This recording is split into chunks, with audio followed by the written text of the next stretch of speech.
시장에서 놓쳐서는 안 될 이슈에 대해서 심도 깊은 도움 말씀 들어보는 이진우의 진짜 전략 시간입니다. GFM 투자연구소의 이진우 소장 모셨습니다. 어서 오세요. 네, 안녕하세요. 네, 먼저 지난 금요일에 나온 중국의 경제 성장률 이야기부터 해보겠습니다. 3분기 GDP 성장률 6.0%로 나오면서 27년 만에 최저를 기록했습니다. 이에 따라서 연간 경제 성장률 중국의 목표치에 이르지 못할 수도 있겠다라는 비상등이 지금 켜진 상황이죠. 네네. 그래요. 지난주 후반에 이제 시장에서 난도로 이제 주목했던 게 중국의 경제 성장률 3분기. 자, 이게 관건은 그거였습니다. 5자를 보여줄까? 보여주진 않을 것 같았어요. 보여주진 않을 것 같았다. 예. 지금 이렇게 준비한 자료는 사우스 차이나 모닝 포스트에 그냥 동영상 하나 그 중에서 이렇게 참고가 될 만한 장면들을 한번 캡처해 왔습니다. 네. 자, 이게 27년 만에 최저치란 얘기는 중국에서 지난 1992년부터 이제 GDP 성장률 통계치를 갖다 작성했습니다. 흐름 보시죠.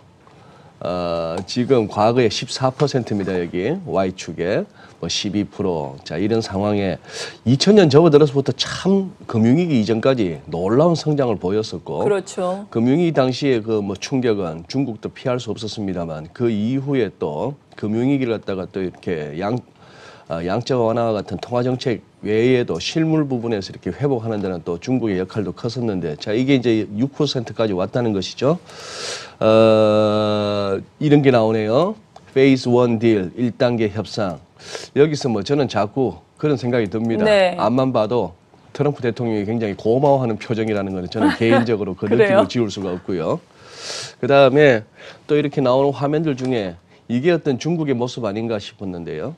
왼쪽 상단에 이제 굉장히 우리가 짐작하는 중국 예전 우리 구루공단 시절을 갖다 연상케 하는 노동집약형 산업과 더불어 또 저렇게 첨단 기술이 또 공존하는 게 또 중국이죠. 그렇죠. 자, 그 다음에 또 이런 얘기를 합니다.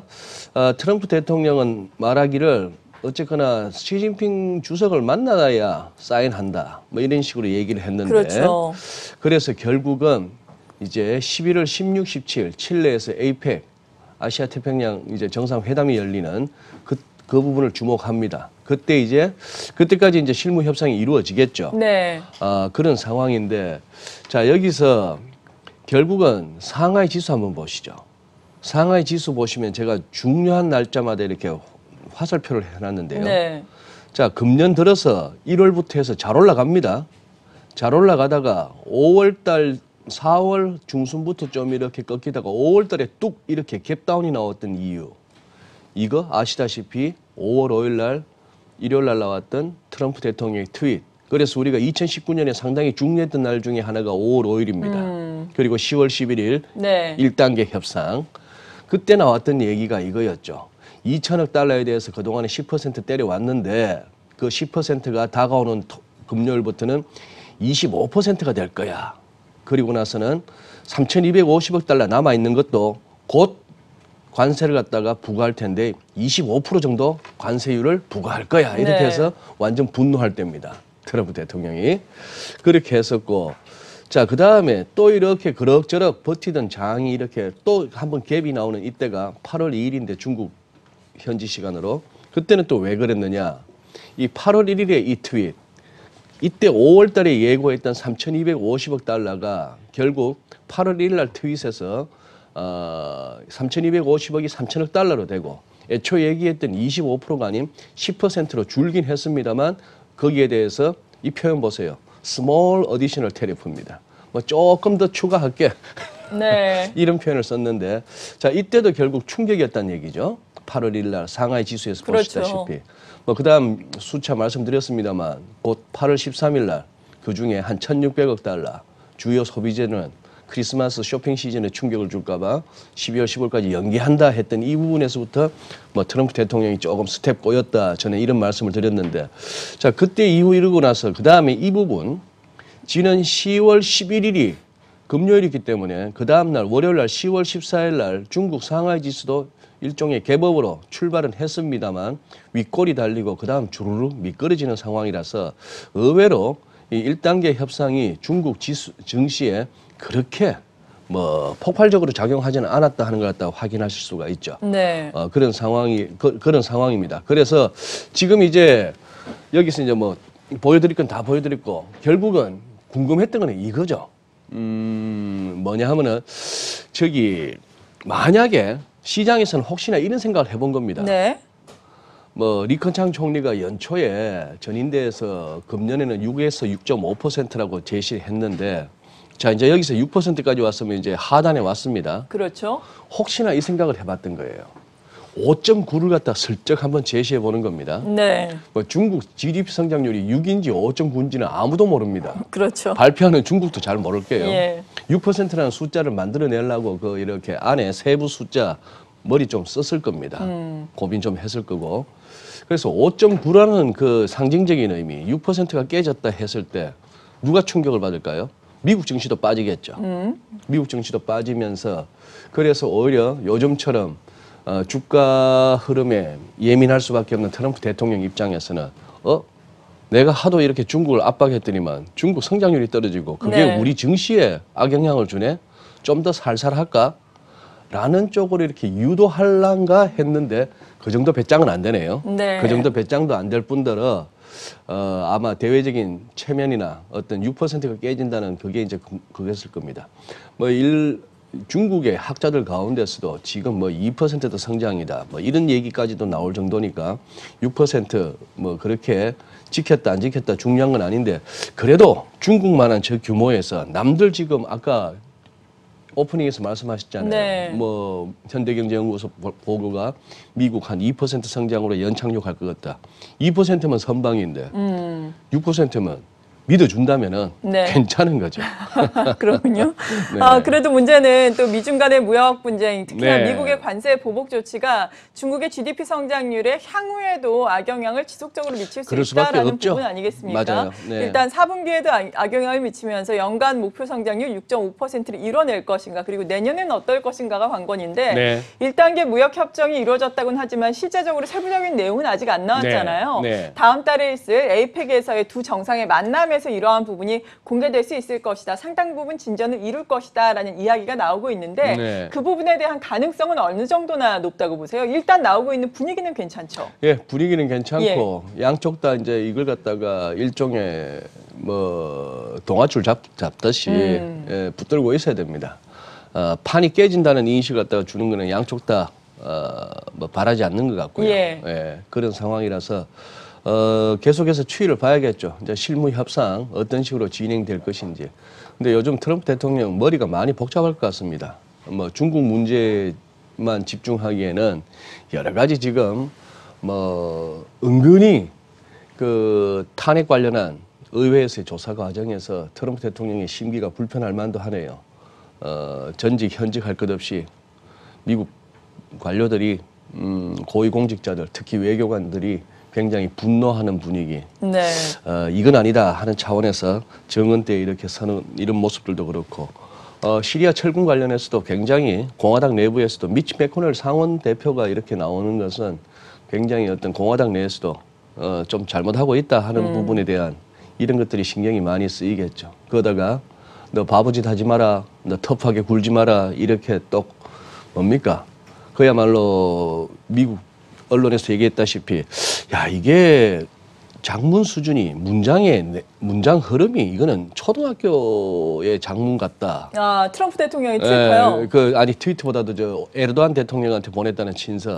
네. 예, 그거 뭐 에르도안 대통령 보자마자 그냥 쓰레기통에 집어넣었다는 보도까지 나올 정도니까 그런 상황이라서 어쨌거나 밑에서 실무진들이 이제 조금씩 이제 만들어 나가겠고 아마 뭔가 에이펙 때 두 양반 그렇게 뭐 판을 갖다가 으스스하게 몰고 가지는 않을 것 같습니다. 양쪽 다 판 깨서 지금 좋을 건 없거든요. 네, 그렇죠. 네. 이런 가운데 다음 주로 예정된 또 미 연준의 네. 기준금리에 대한 결정이 이제 관건이 될 텐데 일단 경제 지표가 최근에 좋지 않게 나오다 보니까 이번 기준금리 인하에 대한 기대감이 상당히 커져 있는 상황입니다. 네. 하지만 지난주에 집중적으로 있었던 미 연준의 주요 인사들의 발언을 보자면 그렇게 비둘기파적이진 않거든요. 특히나 주말 네. 사이에 나온 연준 인사의 발언을 보더라도 이번이 기준금리 인하를 한다면은 마지막이 될 것이다. 이런 뉘앙스로 비춰지는데 네. 여기에 대해서는 어떻게 봐야 될까요? 네. 이제 뭐 지난주 후반에 나왔던 미국 경기 선행지수 한번 살짝 보면은 네. 일단은 이제 9월치인데요. 그 전에 발표됐던 것이 그냥 조금 하향 조정됐다는 거 하고 이번에 컨센서스의 하단 뭐 플러스 0.2% 정도로 생각했는데 마이너스 0.1%. 자, 그런데 센트루이스 연방은행의 프레드 지표에 가서 이렇게 살펴보면은 저는 뭐 이런 생각은 합니다. 과거 이렇게 음영 처리된 부분, 공식적인 경기 침체 기간 전에는 분명히 눈에 보일 정도로 경기 선행지수가 이렇게 꺾이는 모습이 관찰됐는데 아직은 그 정도는 아니다 하는 측면에서 미국에서 경기 침체를 갖다가 얘기하는 거는 조금 빠르다는 생각이 들고 그래서 뭐 용어의 차이긴 합니다만 지금은 리세션이라고 하는 경기 침체보다는 이코노믹 슬로우다운이라고 표현하는 외신에서 그냥 경기 둔화 정도로 미국을 봐야 되겠는데 그래요. 네. 지금 이제 보시죠. 이제 리차드 클라리다 부의장이 지난주 이제 발언이 있었는데 뭐 이거는 다 파월 의장을 비롯해서 연준 위원들의 기본적인 시각입니다. 미국 경제가 좋은 위치에 있다. 기본 전망은 좋은데 다만 몇 가지 분명한 리스크들은 있다. 그게 이제 고정자산 투자가 좀 둔화되고 있고 글로벌 성장 전망에 대해서 지속적으로 모든 기관들이 하향하고 있고 글로벌리 인플레이션 하락, 디스인플레이션이 이렇게 표현했는데 그 압력이 미국에도 인플레를 갖다가 못 끌어올린다. 앞으로 회의 때마다 그때그때 미팅 바이 미팅 베이시스 이런 식으로 표현을 했는데 그때그때 위험들을 측정해가면서 지표 봐가면서 하겠다 했는데 뭐 경제 확장이 지속되도록 적절하게 행동한다. 특별히 클라리다 부의장만의 레토릭은 뭐 찾아볼 수 없습니다. 네. 그러나 이제 연준의 페드 워처들은 클라리다 부의장은 그래도 이달 정도까지는 금리 인하를 시사하는 거 아니냐 했는데 이쪽만 볼 게 아니고 또 이제 매파 중에 아주 뭐 초강력 매파, 네. 초지일관 매파, 에스더 조지죠. 캔자스시티 연방은행 총재.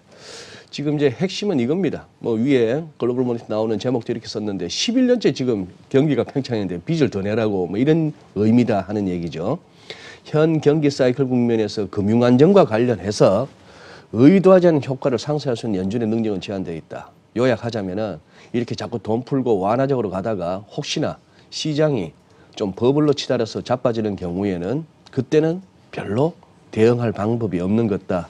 그리고 결국 결론적으로 자신은 현재 상황 하에서 금리 인하 요구되지 않는다. 계속해서 반대표 던졌던 그런 상황이죠. 이렇게 해서 위원들 사이에 조금 이렇게 그거는 있습니다만 경민랭큼 말씀하신 듯이 월가의 분위기는 어쨌거나 이번 10월 30일 날 한 번 더 하지는 않겠느냐. 네, 그렇죠. 그러고 나서 좀 이렇게 멈출 것 같다. 그게 전반적인 금리에 대한 전망입니다. 우리 지난주 금통위에서 금리 인하했는데 1.25까지 왔는데 우리가 전반적으로 그렇게 보내요. 우리 한은도 이 정도에서는 좀 당분간 쉬지 않겠느냐.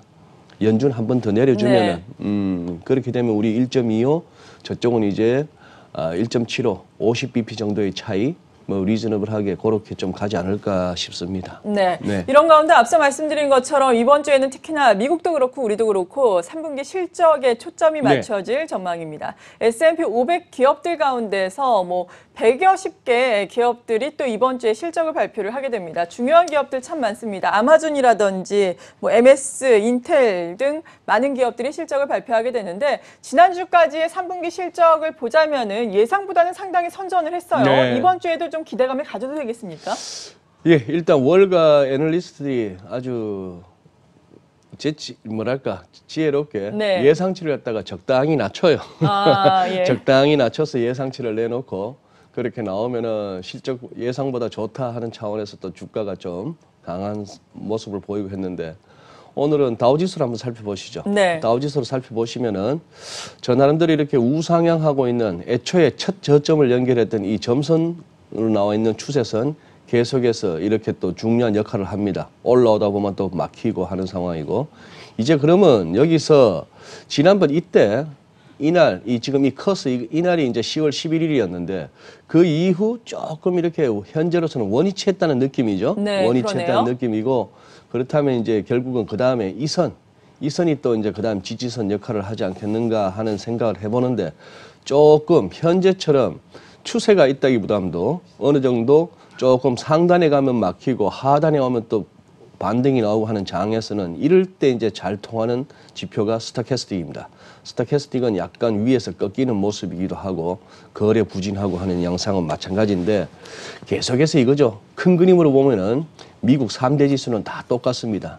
이 어떤 기술적인 부담감, 이 과매수 국면, 그리고 패턴상으로도 굉장히 좀 버거워 보이는, 사실상 작년 2월 급락 이후부터 이 장은 변동성이 커졌는데 그때 이후 뭐 이렇게 저점에서 잡고 고점에서 털고 하는 단기 트레이딩 관점에서는 굉장히 뭐 시장이 다이내믹했습니다만 네. 작년 2월 고점 대비 약간 올라 있는 상황, 그리고 이 거래량 크게 줄고 있고 하는 이런 부분들이 여기서 계속 쭉쭉 뻗어가게 하기가 참 만만치 않겠다.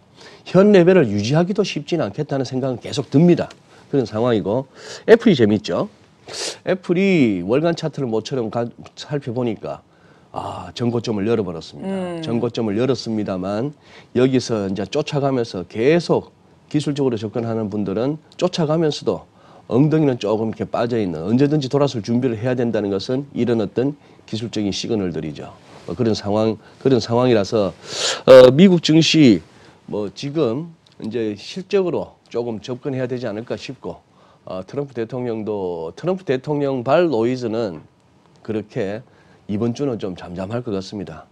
신경 쓸 게 딴 데가 너무 많아요. 네. 괜히 또 자기 골프장에서 G7 하자 했다가 그것도 반발이 심했고 그렇죠. 말이죠. 네. 네.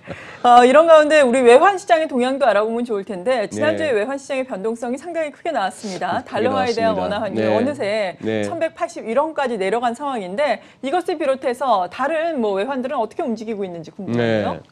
오늘 NDF 시세 봐서는 80원 네. 밑에서 시작할 가능성도 커 보입니다. 커 보이는데 달러원 환율 이 상황이죠. 자, 뭐 요즘은 이동평균선 그냥 50일, 200일선 월가 친구들 좋아하는 그 두 개만 갖고 오는데 지금 이렇게 일감으로 봐서는 뭐 한 1170원, 200일선 한번 지지력을 테스트할 수도 있겠다는 네. 생각을 해봅니다만, 그러나 지금부터예요. 지금부터인데 지금 조금 더 추가 하락, 70원대 초반까지도 염두에는 두시는 게 맞긴 한데 흐름이 이래요. 달러 인덱스가 최근 보시면은 굉장히 크게 흘러내렸죠. 그러네요. 그래서 지금 200일선도 물고 내려왔습니다. 200일선도 물고 내려왔는데, 자, 여기서 파운드 보세요. 파운드 최근에 엄청나게 올라왔죠. 네. 1.2달러 근방에서 지금 1.2920인데 지금 현 시세는 1.29를 살짝 내렸었습니다. 지금 이제 아직 동경장은 열리지 않고 시드니보다도 어딥니까? 웰링턴에 뉴질랜드하고 시드니장, 호주장이 열리면서 장이 열다 보니까 좀 합니다만, 일단 브렉시트 뭐 존슨 총리가 합의안이라고 들고 왔던 거 뭐 표결에도 붙여보지도 못했다는 그 내용은 많이 벌써 앞부분에서 다루셨을 텐데 거기에 따라서 이런 상황인데, 글쎄요, 이제 노딜만은 면했다는 차원에서 파운드가 강해진다고 볼 수 있고, 네. 유로도 이렇게 같이 강해지고 있죠. 유로도 지금 1.09달러 어라운드에서부터 1.11 대 중반까지 왔으니까 제법 많이 오른 겁니다. 제법 많이 오르니까 유로하고 파운드가 이 정도니까 아까 달러 인덱스 흘러내리는 건 이해가 되실 거고요. 유로는 왜 올라가지? 그냥 이렇게 보시죠. 파운드가 워낙 강해지면서 유로도 좀 끌려 올라간다라고 볼 수도 있고, 또 길어지는 얘기긴 합니다만 ECB가 최근에 지난번 예치금 금리를 나누긴 했습니다만 초과 지준에 대해서 6배 이상에 대해서는 뭐 마이너스 적용 안 한다 하는 이 부분이 어떻게 보면은 따지다 보면은 금리 인상이나 마찬가지인 그런 효과다 보니까 그럴 수도 있겠습니다만, 자, 이런 상황이죠. 지금 유로가 브렉시트에 대한 불안감이 있을 때는 유로가 파운드 대비 강해지다가 뭐 이런 상황이다가 최근 들어 조금 흘러내리는 이런 흐름입니다. 포인트는 지금 여기서 200일을 확실하게 뚫고 내려가느냐, 아니면 여기서 이 정도에서 달러 인덱스가 반등하느냐가 중요하겠고, 우리는 이게 더 중요하겠죠. 달러 네.